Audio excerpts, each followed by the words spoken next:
I'm so excited you guys are here.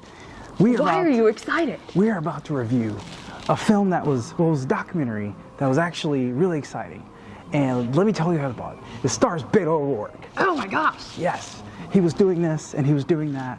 And he even cussed. He said the F-bomb. Oh my gosh. Yeah. It brings a tear to my eyes.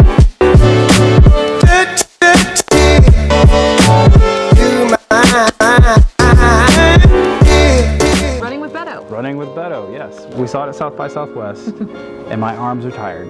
Yeah. But he must work out. he must work out. To do Yeah. all the time. Well, he looks like he's in good shape. Yeah. But yes, we did see it at South by Southwest, and I tell you what, it was a good documentary. Yeah, it was really good work. You don't have to be a Beto O'Rourke fan, but I feel like if you're into documentaries, nonetheless, you should see this film because it does show that what it's like to be on the road running Yeah, it for captured office. a really exciting moment in Texas politics. Yeah, absolutely. Regardless of what happens with O'Rourke after Right. this was a really cool year to be in Texas. And if you don't know, if you've been living under a rock, okay. Spoiler alert. Spoiler alert. Beto O'Rourke didn't win the election. To Why hear would that. you Or you're not. ruin the ending for I know. They're probably working on a sequel right now because he's running for a Probably. bigger office.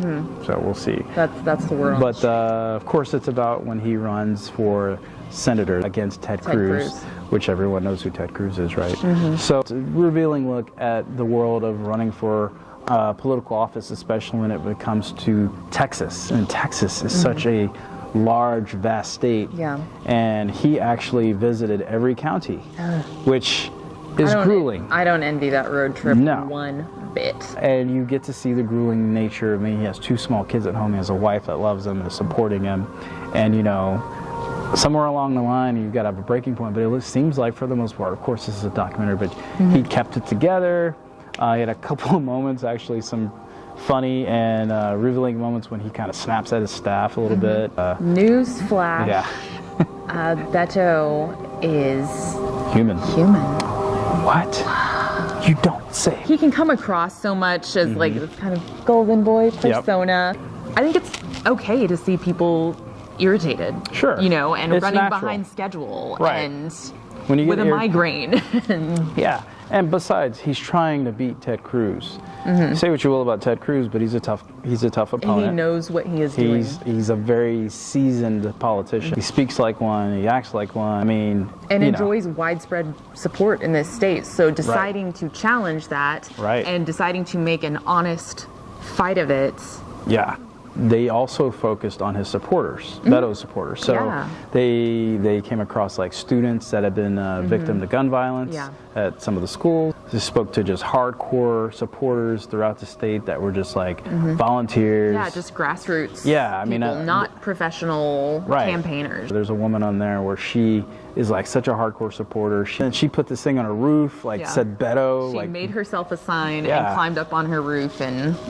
Yeah, I mean, you talk about hardcore support. Of course, he raised a lot of money based on small donations from his supporters. So, you know, I could see why they would get so much behind him because, you know, he was speaking truly on their behalf and not on the supportive campaign, you know, big finance donors. So you definitely felt the passion that they had. They did show a pretty, just a great inside look at how it's like. It's definitely focused on Beto. I did not feel like it was unkind about Ted Cruz. Right. Like, it was not a Cruz bashing documentary. Yeah, I mean, they show what people personally felt about him, but it wasn't like, the documentary wasn't about bashing it was Ted not, Cruz. it wasn't there to do that. So I appreciated that because if you've got one opinion or the other, it's pretty easy to confirm it on Facebook.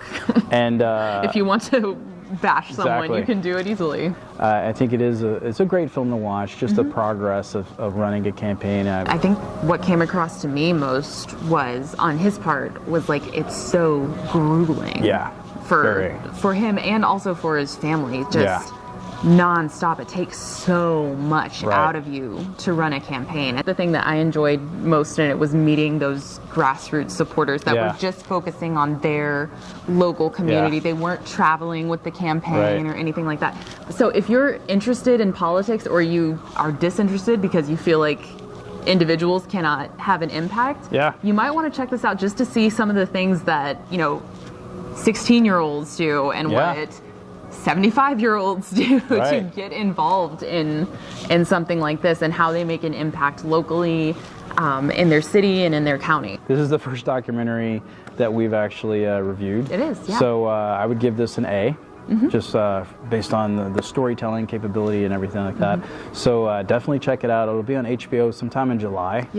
So we are reviewing it a little early. It will be coming to you, though. Yeah. I have a very sneaky feeling they're going to change some of the end, because this was filmed before he announced. It will be a different context that it's released in. I mean, he technically, I don't even think he announced. No, it was like the day after. Yeah, like the day world premiere, I think. Because he was at the world premiere at South by. And I wondered if he was going to announce there, but he did not. He didn't. It was later. Waited till after. So should be really interesting. Yeah. Can't wait to see this actually again, just to see what happens. Yeah. We will be back with more. The Avengers is around the corner. I can't wait to see that. Press that subscribe button. Yes. See ya.